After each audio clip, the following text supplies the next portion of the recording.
პარაზიტები ჩვენი პარალელური სამყარო, ჩემი დღევანდელი პირდაპირ ეთერის თემა იყო. ჩემ პირად Facebook გვერდზე შორონ ედიშერაშვილი შეგიძლიათ მოიძიოთ ძალიან საინტერესო ინფორმაციები გელით.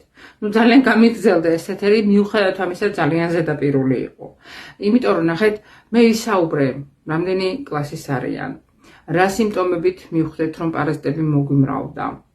გეტყვით რომ მოსახლეობის 2/5-ს რომელიღაცა გელმიტი მაინც ყავს, ბაღში მოსიარულე ბავშვებიდან 5-დან 4-ს მახვილოჭია, სკოლაში მოსიარულე ბავშვებიდან 10-დან 8-ს მაინც რომელიღაცა გელმიტი. ამისგან ჩვენ არავინ არ ვარ დასასრულები და ვისაუბრე წყაროები ინვაზიის, რას ნიშნავს თუნდაც ანტიპარაზიტული წმენდა, რას ნიშნავს ჰიგიენა და მის გარეშე არაფრით არ შეიძლება კვება ზოგადად ანტიპარაზიტული წმენდის დროს, რატო ჯობია მე როგორც მუშაობ ბუნებრივი ნატურალური საშუალებებით ამის წმენდა, ასე რომ თემები ბევრი იყო, ინფორმაცია ძალიან საჭირო, მოიძიეთ და მოусმინეთ.